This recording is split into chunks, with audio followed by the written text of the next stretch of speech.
Hello and welcome to the Leeds podcast. My name is Darragh and I'm joined by Rocco Dean. Hello. Hey Rocco, how you doing, mate? You alright? Fantastic, thanks. You? Good to hear.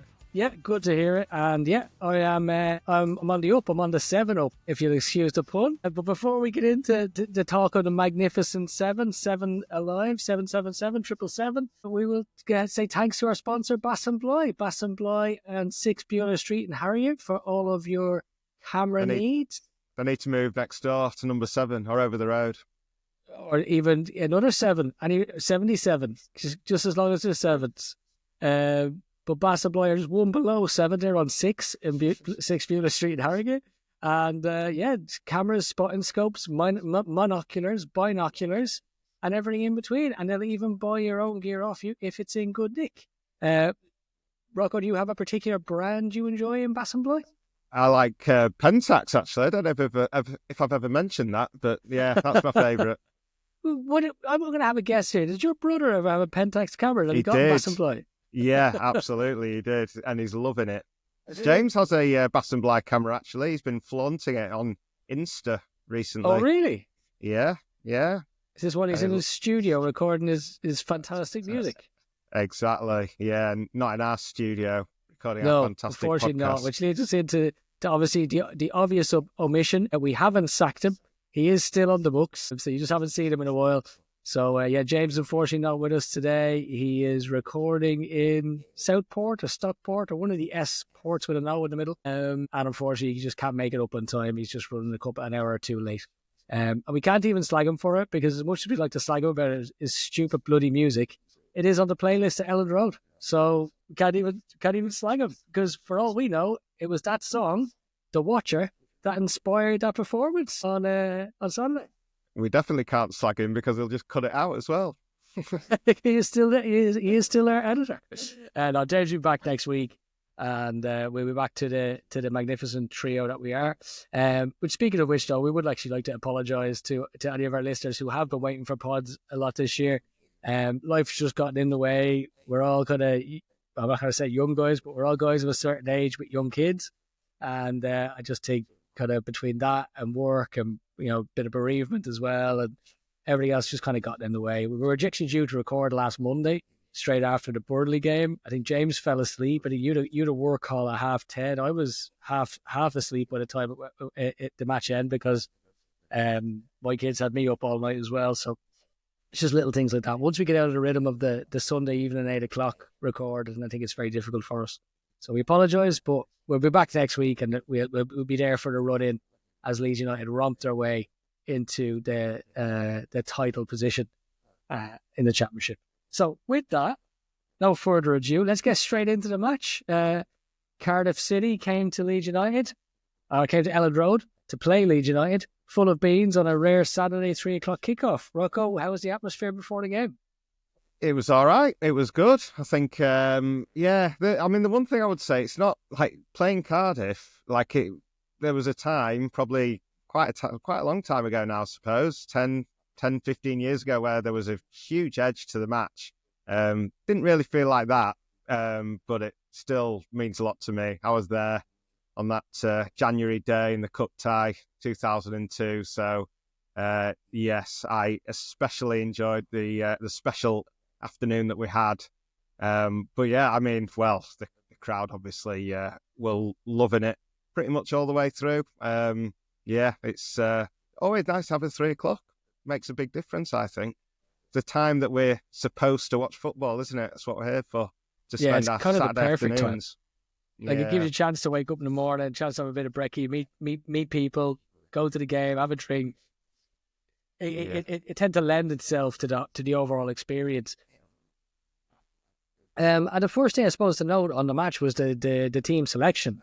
So obviously we looked at the team selection. There was Gruev had played against Burnley, where we battled to the most boring 0-0 draw we've ever seen. But I think in hindsight we can kind of look back at that now and say it was all part of a master plan whereby Burnley did not get 3 points against us, and now we've got a 5-point gap. So everything works out well in the end. But Gruev not being in the team, Rothwell back in. The minute I heard that, I tried to put a bet on Leeds plus 4 goals because I thought we're going to go for it today. I didn't think we'd get 7. Spoiler alert, we did win 7-0. But the minute I saw that, I thought we had a bit more attacking intent. And I didn't end up putting a bet on in the end, but I really wanted to, and I kind of regret it. What did you make to the starting lineup, Rocco? I was happy. I was a bit annoyed in a way because like at half time of the Burnley game and probably for the next 10, 15, 20 minutes after that, I was praying for him to bring on Firpo for sure, and then probably Rothwell as well. Just to give us some attacking impetus because they weren't trying to do anything. I didn't think we probably needed to be as careful as we were, but absolutely fine. No problem with how it ended up, I don't think. But Firpo just makes all the difference. Obviously he had a hat-trick of assists, but him bombing up and down the left, I think early in the game, there was one where he got played in on the left and he played the ball first time into the box. And I said to my mate Rick, like, well, if that's Byram, he's cutting back and next thing you know, Rodon's got it again because he plays it back inside and it comes back inside again. And it's just a completely different team with Firpo on the left. So, yeah, I was delighted. Not at all surprised. Definitely the right decision. Gruev played really well at Burnley. But, yeah, Farke's nailed that decision there. Yeah, absolutely. I think at home we can afford to be a bit more attacking. And probably away against lesser teams we can afford to also be a bit more attacking. But I suppose Farke was proven right. Look, the game against Burnley, not to dwell on it too long because, obviously we have a better game to talk about, but was a boring 0-0 draw. I don't think we can have too many complaints. I mean, you're going away to a team that's just been relegated from the Premier League, that won the league the season beforehand. They're only, 2 points behind us at the time? Or maybe 3, and we come away with a draw. So, despite the fact that the media wanted to praise Burnley for their fantastic performance, Burnley were at home, and they've just come down from the Premier League with Premier League parachute payments. We're the team who've been down for a season already, lost all our best players, and are away from home. So, I think the performance itself was annoying, and I agree with you, Rocco. I think Burnley were there for the taking. I think had we had even 5% more attacking intent, we could have got something out of that game because if we'd have gone for them, they weren't going to come for us. No, but that's the thing. I thought exactly the same. There's 2 sides to that performance.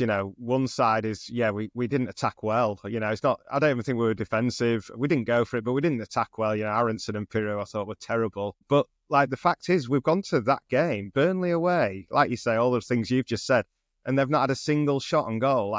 That is actually phenomenal. That is the sign of a phenomenal team. So, that side of it deserves celebrating. And then the other side, well, we didn't play well enough to score against the best defence of all time in the Championship. Yeah, too bad, innit?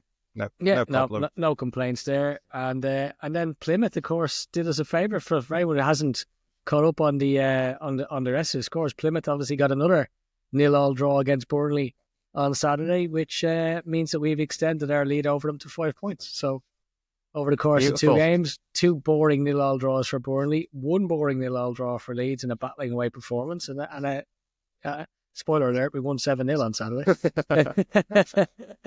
So into the game. I mean, look, you kind of just have to go through the goals and a couple of chances because it was just chock-a-block with Leeds attack from start to finish. I've had to write down the goals because I wouldn't remember them otherwise. Right, you did. Yeah. So first goal was, to be credit to Cardiff. They came to play. The unfortunate thing about that is not many teams might not do that from now on. But Cardiff did come to play, and they put us under a bit of pressure at the start. There was a good header out from Firpo, came back in, another header out by Rodon. So Burnley are attacking, and a ball breaks to Firpo on the edge of our box. Peru is dropped deep to help out the defence. So Firpo knocks it up to Peru. Peru swivels on the ball and starts driving forward. Drives forward about 20 yards on the left-hand side, and you can see Dan James pointing in the same motion that Patrick Bamford did in Crystal Palace when his arm was offside. Peru plays the ball. Again, I think he's the only player in the club who could do it. Inch perfect, 40 yards. And if you watch it again, I didn't totally analyse all the goals because I didn't have that much time to analyse all 7 goals. The ball actually slows down just before Dan James' touch, which is the quintessential essence of the perfect ball. James nips in there ahead of the keeper, but his touch is just a little off, just a little, only a fraction. Defender gets back to cover the angle, and Dan James, smart as a whip, because 2 years ago he would have just kicked that and probably would have hit the defender in the knee and gone out for a corner. He turns on the ball, knocks it back the way it came, but beats two of them in doing that. And Brendan Aronson, all credit to him, he's standing on the penalty spot all alone in an island of American fortitude, and two players on the line. Funny enough, I thought he hit it through the player's legs. I was ready to kind of give out to him and be like, you lucky boy. He didn't, in fairness to him. He actually dropped the shoulder to make the defender lean to his right, Aronson's left, and he put it right between the two of them. Great goal. It was. The through ball's just beautiful, isn't it, by Peru? And he ends up creating quite a lot of goals. I don't know if he got many or any assists, but, a lot of the time it's Peru's through balls. And that could go wrong. Yeah, like you say, once James has rounded the keeper, having that composure, when you see it play out and they've got an open goal and the score, like it's easy to take it for granted, but yeah, you've seen it go wrong. You've seen them miss. Aronson could easily have shit himself. I mean, Havertz did today with a similar chance, actually, for Arsenal against Man City and blasted it wide. I think Aronson's was easier, but yeah, lovely to get him on the score sheet. And yeah, he's second top scorer. Should have checked how many he's got. Is it 8 now? Might even not. It's not 9. I think it's 8 now, yeah. I think it's 8. Yeah, it's pretty good. Yeah. Could end up with getting on to 15. So yeah, very, very happy. Yeah, and actually, I'm going to actually roll back on something I said about the bad touch. It wasn't a bad touch. If I think about it, the defender got round on the cover as he took it past the keeper. Defender's not there. That touch takes him past the keeper and he slots it into an empty net. Yeah. So maybe good defending from the defender to get around on the cover. And force James to make a decision, which he made the perfect decision, which he's done time and time again since the middle of last season. I think I noticed at the Norwich game, I can't remember, maybe it was February last year, and I just noticed his decision making was so good, where previously it hadn't been. I think he's matured into an incredible player, but I think he's improving like loads. I think he's a lot better than he was last season. Yeah, like last season he got the numbers, but yeah, this season he's just playing so well. I mean, second half, I'm down his side of the ground, and every second half, like it is the Dan James show. Like he's just getting the ball, and he just makes stuff happen. He doesn't really give the ball away. He's got like quick, tidy feet. Just looks really good. So hopefully he's improving enough to be effective next season. Yeah, it's kind of like the Vanilla Ice song about Dan James. He never gives the ball away. I have to say, I kind of loved it when I saw Vanilla Ice. I know every word to Ice Ice Baby. It's kind of a bit of a party song. And when I saw him singing Dan James, I was like, oh, my dreams have come true. On to the second goal. Second goal again, quality goal. Tanaka intercepts the ball or wins the ball back. He plays it to Rodon. Rodon back into Peru. Peru plays a 1-2 off Aronson's standing leg. But in fairness, after he'd done that and he got it back, it was so clever to shift his idea, because obviously when he's giving it to Brendan Aronson, he's thinking Aronson's going to take control of it and maybe move on. The fact that it comes to him and he immediately thinks change direction, catches everybody out. So really brilliant ball then from Peru into Dan James. For all the world, I thought Dan James was going to shoot across the box, but he's so unselfish. He just plays it across the box. Manor Sullivan has a tap in. Yeah, we make it look so easy as well, don't we? And I mean, most of the goals were the same, weren't we? I mean, that's why we've ended up coming up with like a over 5 XG. So I hate quoting XG, but I checked because Forest obviously had won 7-0. And I looked there, XG, and it was like 1.61 or something. I was like saying, that just proves XG is a load of rubbish. But then, we go, do over 5 because they're all tap-ins. It's amazing. Just absolutely, cut through them like a knife through butter. I mean, it's the pace, isn't it? And it's not now just the wingers. You've got those two fullbacks, Bogle, who's just on fire. I mean, I've just been loving him the last few weeks. We've not really done any podcasts to wax lyrical about him, but yeah, he has been just brilliant. I think Farke said he's been his man of the match 10 times in a row a week or so ago, and I'm not far off disagreeing. So yeah, having Bogle and Firpo to back up those wingers, frightening. Almost like the Elland Rugby team, Darragh, lining up across the pitch. Yeah. Well, the Irish rugby team are amongst the best in the world, as we displayed yesterday against the English. We won't dwell on that. Well, we will dwell on those, your comment about the Leeds United fullbacks. You're dead right, and I had it in my notes as well. Like, the threat we pose from fullback is absolutely astounding. Like, as I say, Bogle wasn't there with the numbers yesterday, but he's been brilliant over the last few months. And I think he poses such a threat on the right. Firpo obviously is lethal on the left, as we saw. As you mentioned, it just changes the dynamic of how we play with him getting down that left on the overlap and pinging first-time balls into the box. They're kind of whipping them into that corridor of uncertainty between the goalkeepers and the defenders, where, you know, either a striker gets in and taps it in, or defender might be facing their own goal at that point and have to try and get a toe on it. You look at own goals, keeper has to come out, make a decision, which we saw against, was it Norwich? Yeah, it was Norwich, where the same thing happened from the right-hand side. The keeper kind of just dived out of the way. Yeah, exactly. So, like, it just goes to show that tactic works and is incredibly difficult for teams to defend against. Next thing to mention the match actually is the minute's applause for Daniel Grace. Rest in peace, Daniel. Beautifully observed by all Leeds fans. I'm not sure about the Cardiff fans. And I think I could hear it coming through. Was there all Leeds are we? Sitting around the ground, which I thought was a lovely gesture. Nice, yeah. I like that better than clapping. You know, take it to the next level. If you're not going to have if you're not having a silence, then, you know, make the noise. And I think we should adapt that for all of them now. I think that's actually a lovely thing, because it is true. I mean, the reason Daniel's there on the scoreboard is because he's Leeds, and you know, when you feel that in your heart as a Leeds fan. No more, no less than Jayden Bamford a couple of weeks beforehand. So, Leeds family are great at coming together for other Leeds fans.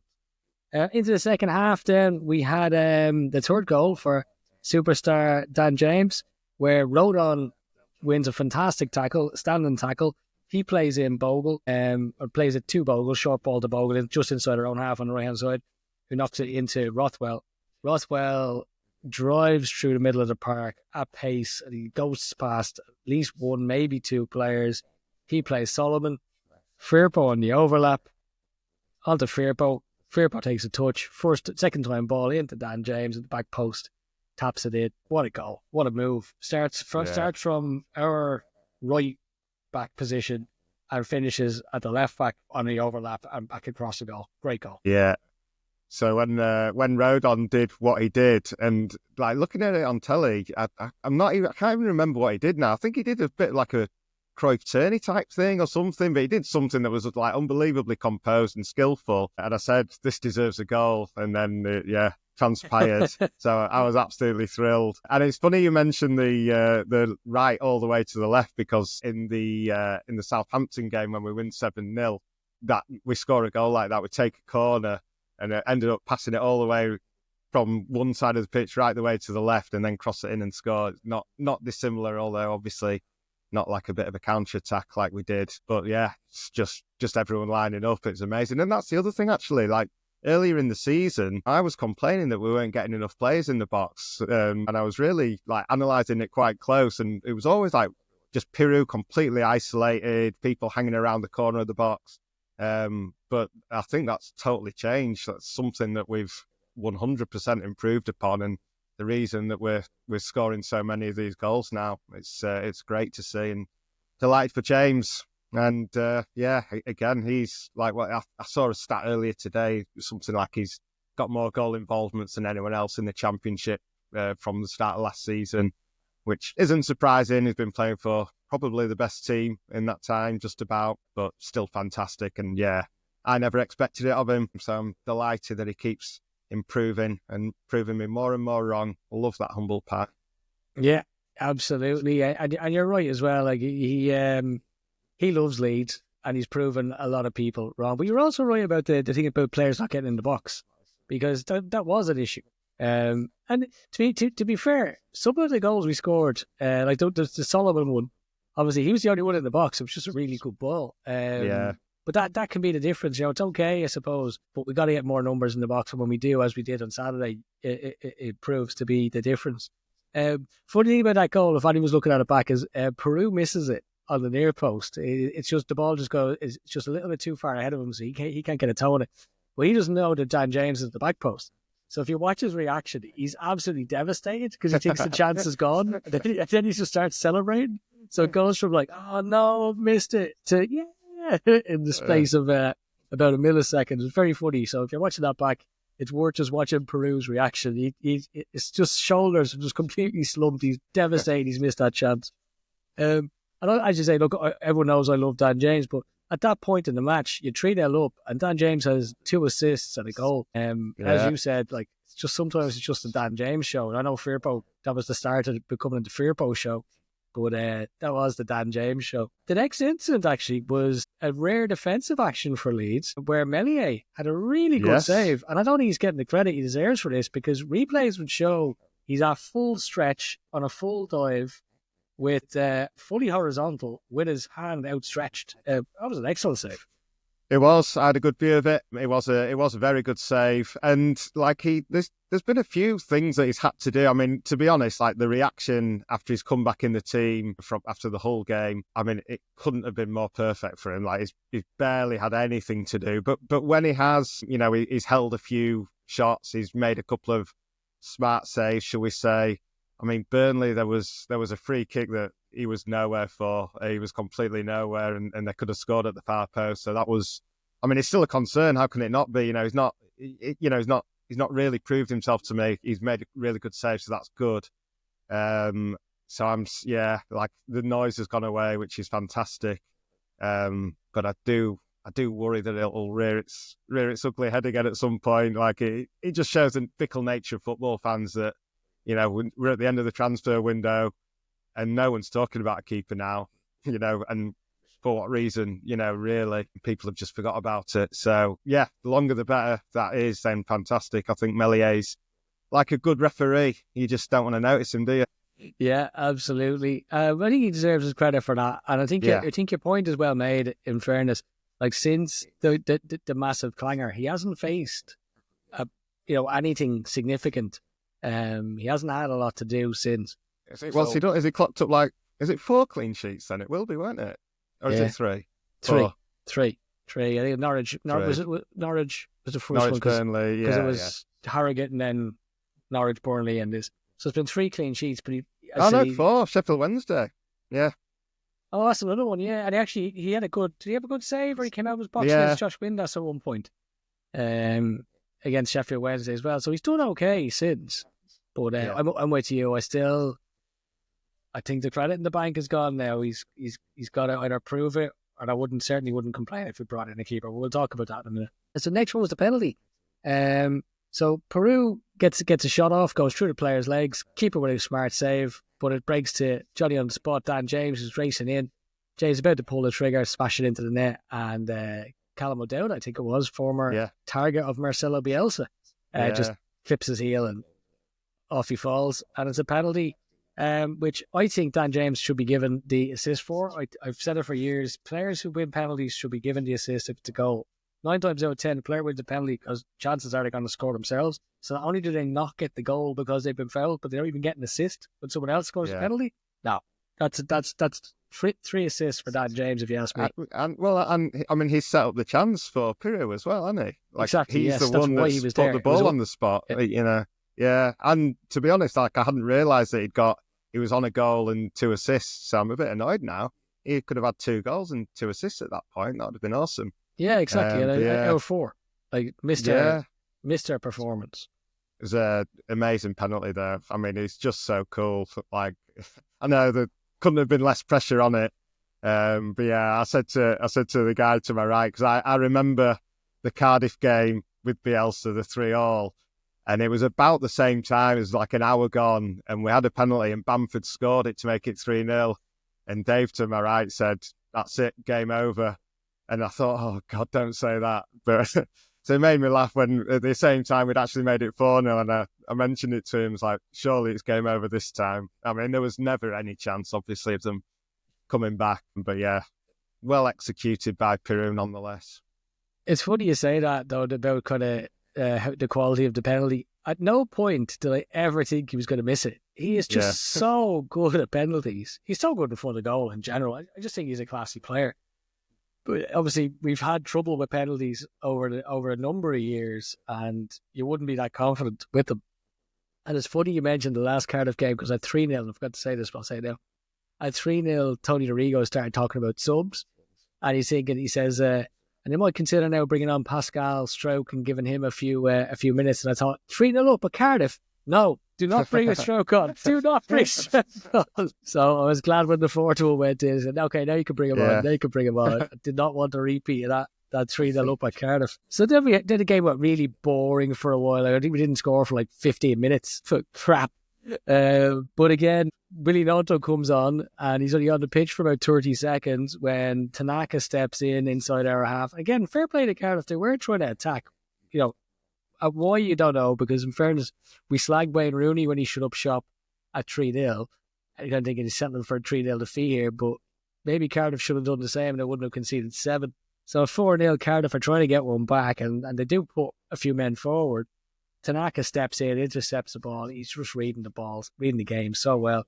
And he gives it to Gnonto, who's 5 yards inside the opposition half on the right-hand side. He runs 35 yards without one person challenging him and then just fires it into the goal, into the bottom corner past the keeper. Well done, Willie Gnonto.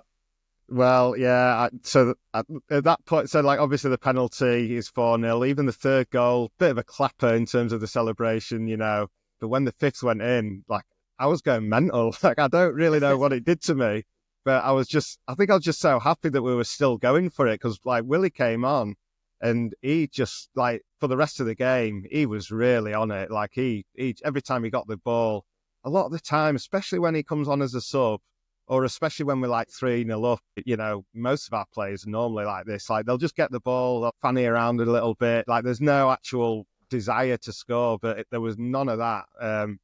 And yeah, he started and he continued as he'd started because, like you say, I mean, don't know about the keeper because he didn't hit it that well, did he? Sort of seemed to take an age to he went through a player's legs. Did that old chestnut as well, yeah. But yeah, delighted when that one hit the net because then it's sort of, you're into real trouncing territory. And there was still quite a long time to go as well. I think that at that point is when I started thinking about 7, being the record win.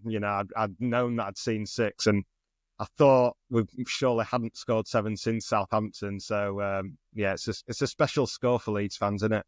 It absolutely is. And you're right about Gnonto. Like, I think he needed a goal. I think that goal's going to do him the world of good. But I think everyone kind of coming onto that pitch kind of thought, we've got a chance of scoring here because we were just cutting them open at will. I mean, at that stage, you look at it, and at 4-0, it was all of our front 4 had scored. Then Gnonto comes on as a sub and scores after, it must have been a minute, like 30 seconds or a minute, by the time he scores that goal. And you're kind of thinking, this could be a cricket score here because everyone's going to want to get in on this. And actually, that is part of it because the next 2 chances fell to Ramazani on the left-hand side where he beats 2 players, cuts inside and just very nearly scores. He hit it and there was a reflection off past the near post. Yeah. And then same thing again where he actually wins the ball back. And this is probably the only one we missed, the chance where he wins the ball back high up the pitch and he races through on goal. Defender on his right-hand side. He possibly could have knocked it into Joseph. But I still think he took actually the right decision in skinning the defender and firing it across the box. It was just 2 inches past the post. Which is probably the only chance I think we missed. Other than that, pretty much everything that we should have scored, we scored. Yeah, definitely. That's the thing about the game. I mean, I don't want to sort of try and discredit it at all, but in a way, I don't know. It doesn't feel like we did too much different to anything that we normally do. But I think we certainly had more desire to score all the way to 90 minutes, whereas in the games that we've been 3 or 4-0 up at half time, we obviously stopped trying, but that wasn't the case because it was only 2-0. But yeah, we just scored everything, didn't we? But yeah, the Ramazani one was a bit unlucky. He probably should have scored. Like, there was a gap to find. But nevertheless, we scored enough, didn't we? We'll take that strike rate. Especially with his quality as well, because I think we almost expect him, if he gets into a goal-scoring opportunity, to score it because he's been so good. Yeah. That was the other thing I was going to say. Sorry. So like we had like 27 or 29 shots, and I saw a stat that the last time we had more shots than that was Wigan when we lost 2-1. We had like 36 shots. Like, bloody hell! But in a way, that shows what Farke's football's all about. Like, he is all about creating the best chance. I mean, granted, Bielsa had Bamford up front, and maybe that accounts for a lot of those 36 shots that didn't go in. But it seems unthinkable, doesn't it, to have 36 shots and not score in that game. Well, Still talking funny. about it.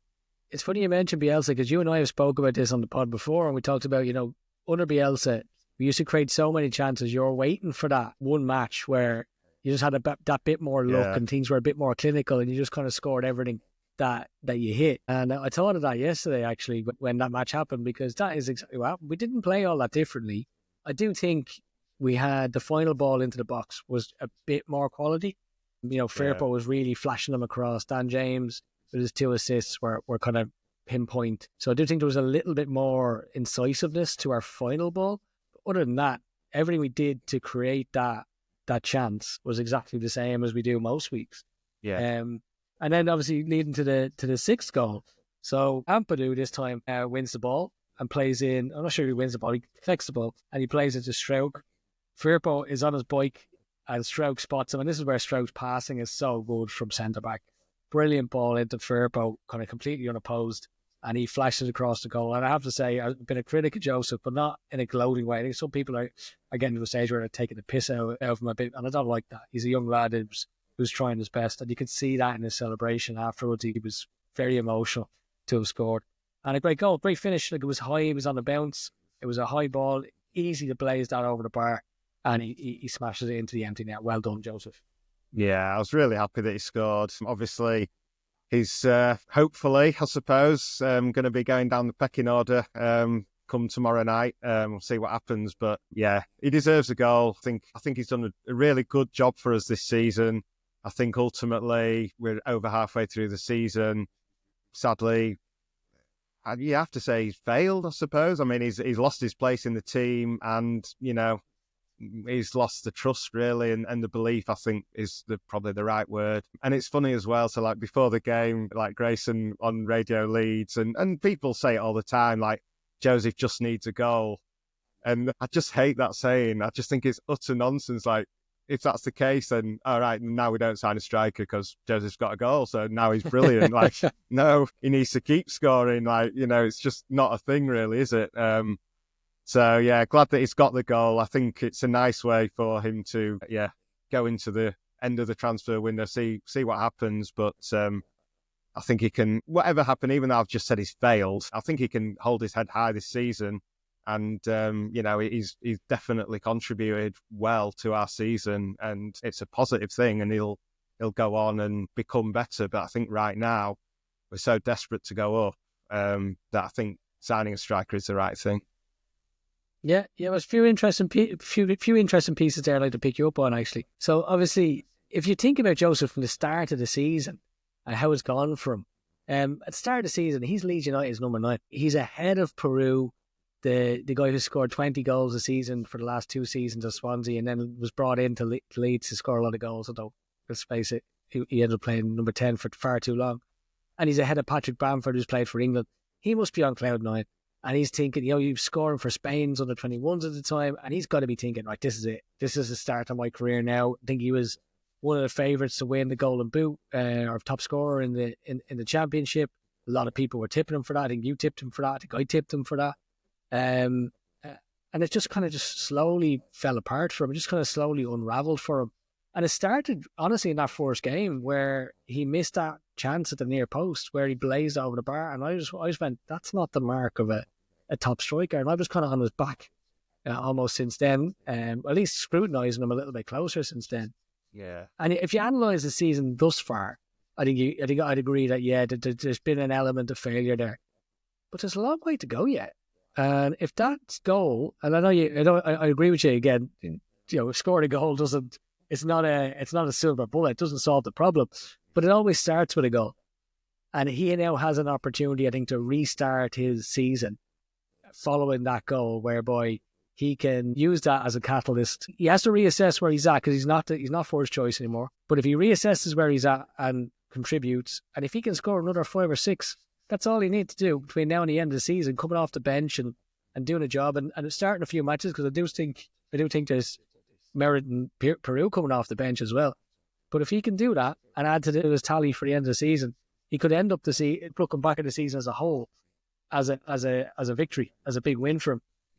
And not Yeah, only definitely. that, but the resilience of being a young kid who's come into a team, fallen out of the team, and worked his way back into contention and back into the team by scoring goals and assists and contributing to the team will only do him the power of good in the rest of his career. So let's see our fingers crossed now, because I think I jokingly said last week that I thought he was going to start and score against Burnley and score 14 and end up with 14 goals for the season. It could still happen. I was only half joking. It's definitely possible. He's got the talent. He just needs to convert his chances. Which, speaking of converting chances, Joel Peru, there's not many better than him in the Championship. Second highest scorer in the Championship now. Firpo ends up in the middle. Boy, I don't know, in the number 10 position. Who knows? But Joseph, I think, wins a good tackle. Or he at least kicks it off, and another guy's shin. Ball ricochets to Firpo, who's in the 10th position. And Firpo running forward. Great run by Joel Peru. It was a diagonal run onto a straight ball, or a straight ball onto a diagonal run, a la Ian Rush. Peru holds off his man, and you saw that gap on the other side of the goal. You thought, I know exactly where this is going, and he just rolls it into the bottom corner.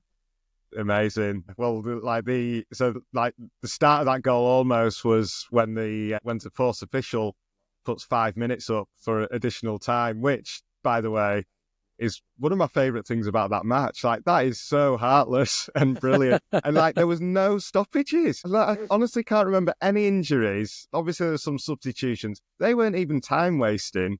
Where did he get 5 minutes from? And when it's 6-0, normally, they just do 2 or 3 minutes, don't they? But thank God, because we needed every minute of it, and we'd missed a chance just before as well. And the crowd are singing "We Want 7." I was desperate, as I said, and you think the chance is gone, and then we had one more attack, and finds its way into Peru, and it was magical. It was magical to see, what a cool finish, just perfect, and it rolls in the corner, and yeah, it felt like we'd done it then. 7-0 is just absolutely amazing. I was over the moon. 7th heaven. Were you chanting "We Want 8"? No, I was happy with 7. Because obviously there's the Southampton game, but then there was before that, 1967. In a way, it's a bit of a shame that the Southampton game just completely wipes the Chelsea game from history. We beat Chelsea 7-0. They just beat us in the FA Cup semi-final a few months earlier. 6 different players scored that day as well, which was a record at the time. And it ends with Billy Bremner scoring an overhead kick. Just the most unbelievable game. So yeah, to see, obviously I didn't see that. My dad did. So to see a 7-0, well, I have seen a 7-0 actually. It was at Man City a few years ago. But to see Leeds on the right side of it, and for it to be Cardiff as well, to take that pummeling, just makes it all the sweeter. Just love it. So happy. And tell me, can we read about this 7-0 at Chelsea? Is it at Chelsea or at Elland Road? Elland Road it was, yeah. You can read all about it in The Sons of Reeve, which is out now. Bestseller? It was a bestseller. It is a bestseller, sorry, yeah. You can always claim bestseller. Yeah, once it's books been that are bestsellers are like alcoholics. Once they're a bestseller, they're always a bestseller. It is a bestseller, absolutely. A very great play by Peru. It's funny actually you mentioned the 5 minutes, because when it came up 5 minutes, I thought, there hasn't been one stoppage in this half. And what it reminded me of was, not to bring up scum, but unfortunately I have to. I remember years ago, my brothers used to be quite close with John Sheridan, particularly in his time at Leeds. And he played in that match at Old Trafford where I think it was 8 minutes injury time until Steve Bruce scored and pretty much won the title. And I remember they were talking to Shez after the match, and he was saying, I don't know where the extra time came from, because there wasn't any stoppages in the whole second half. It was like the ref was kind of just playing as long as he playing until Bruce scores a header. It was just bizarre what these referees come up with this extra time. Sheridan scored, I think, didn't he? Did he score the penalty? I can't remember. He did. Yeah, I think he did. Yeah. We'll bow to your knowledge when it comes to football history, I think, Rocco. But yeah, I suppose a few things on the match before we even get into player ratings. You've mentioned before, teams look beaten before they even come to Elland Road. And again, I'm going to give Cardiff a little bit of credit. I don't think they thought that. I think for the first 3 or 4 minutes, they thought they were in a match. They weren't. Spoiler alert, they scored 7. But they certainly did come to play and try to attack us. unfortunately, that type of scoreline means many other teams may not do that. Like, I think I mentioned it earlier on the season that there would be a period, say, between January and March where teams that were relatively safe would come and try and play. You see, at the start of the season, people are happy to just grind out a point. At the end of the season, teams are happy to grind out a point. This is the stage of the season where teams feel a bit safe and they can kind of try and go for a win. And that's why you end up, Farke has a knack for going on a run at these stages of the season. But I hope that result doesn't scare the pants off every other team in the league who's coming down the road and just put 11 men behind the ball. Yeah, and you'd think it certainly would. I mean, hopefully it will have the opposite effect. Well, maybe even a similar effect, like on teams like Sunderland that have to come to Elland Road still. Teams that could be dangerous to us, they may just be scared of what might happen to them. It's the Man City thing when they were good. Whoever's playing against them, in the back of your head, what they can do to you. So I think overall it's a good thing. That extra fear, it can't not be a good thing. But yeah, I think it will lead to even more packed buses and time wasting. Yeah. But maybe we have the keys to unlock these things now. As I said, that final ball was fantastic on Saturday, and long may that continue. And I think part of that is the subs as well coming on, and that all boils down to recruitment. So I mean, we have to look at that. And Archie Gray played for Spurs today at centre back, where they kept a clean sheet and beat Brentford 2-0. This is a guy who we sold for 40 million. We also sold Jorginho Rutter. We sold Somerville. So top class Premier League talent. And somehow our team is better. We brought in Tanaka for 3.8 million, Bogle for 6 million. They look like world beaters. Peru was starting to look like the 10 million quid centre forward we signed. And Ramazani's coming off the bench, another 10, 11 million quid. Rothwell on a loan deal. Rodon, who was again deemed not good enough to play centre back for Spurs where Archie Gray is. We'd never dream of swapping them. So I have to say, fantastic credit to the recruitment team. It's incredible. It really is. Also, it's the opposite of, or similar to what I was saying actually, like a couple of years ago, like under Marsh, or when we were struggling. I was saying it's comparing us to like Brighton sign a player, it's a lot easier for that player to shine because he's coming into a good team who know the system, they're confident, it's just easier to slip in and do well rather than coming to a struggling team like Man U are obviously a great example of that now. Absolute shambolic mess. Whoever they sign, they signed Ugarte, who I love for Uruguay. And, what's he supposed to do in that crap team? Like, it's just not going to happen. So, these players have come into Leeds, and it's credit to Farke. I think we've probably said that before as well. Like, he's got this system, and he's slipped them all in so well. And Tanaka on Saturday, like for me, was just absolutely amazing. Like he's just got that simple brilliance, like a bit like, I don't know, in a bit of a way like Batty was on the ball. He's just always got time. It's the composure, it's the intelligence to pick the right pass, and the timing of the pass as well, and even the speed of the pass. Like it's some of it's like just little things, but it all adds up. He is a tidy player. I just love watching him. Yeah, and speaking of Japanese players and Brighton, did you hear Brighton turned down 95 million for Matoma? Yeah. I heard 75. 95 million now. Oh my God. Well, I was surprised that Villa took 65 for that John Duran guy. Like 65 is not that much for a 21-year-old striker who's tearing it up. I guess the guy wanted to go. And again, I kind of don't blame him. If you look at what he's come from in Colombia, he is Colombian, isn't he? Yeah, he's Colombian. Yeah.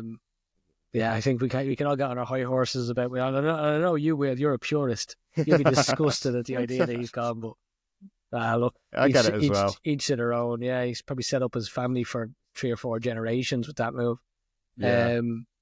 But speaking of which, transfer window obviously grinds to a screeching halt tomorrow night. We haven't bought anyone. Only us and Sheffield Wednesday are the only 2 clubs in Championship who haven't brought anyone in, and we know why Sheffield Wednesday haven't with Chansiri. I'm a bit concerned. I know I'm obviously delighted with the win on Saturday, but Sheffield United have brought in 5 players, 4 of which were very, very good, or are very, very good, went straight into the starting lineup on Saturday. That's Clark, Chowdhury, Berezin Diaz, and Tom Cannon. and Diaz obviously scored the goal that won the match for 1-0. So I think they're, second place, and they're after proving kind of 40% of their outfield players, which, look, I know it's more about what we do, but I would just like a little bit of backup, because we might not have this chance again next season. We really might not. For me, I think we need to bring in a couple of players. Maybe one player would do. Maybe a keeper and a striker. I don't know, but I'd be happy enough if we don't do one-ish, but I'd be much more comfortable if we do. Yeah, I've been quite calm about it. I mean, I've sort of been the same as last season, even though in the end I was proven wrong, because last season I was saying, look, we're doing great, everything's fine, we've got enough players, we've got cover. Don't want to upset the balance. And in the end, if we had have gone out and signed someone like I always forget his name, the big Welsh guy that Ipswich signed, Joe Rodon, Kiefer Moore. Kiefer Moore, yeah. If we'd have got Kiefer Moore, I think it might have just made the difference. Or a centre-back last season, because obviously Stroke was out injured, and Ampadu had to play centre-back, and he was brilliant, but we missed him in midfield.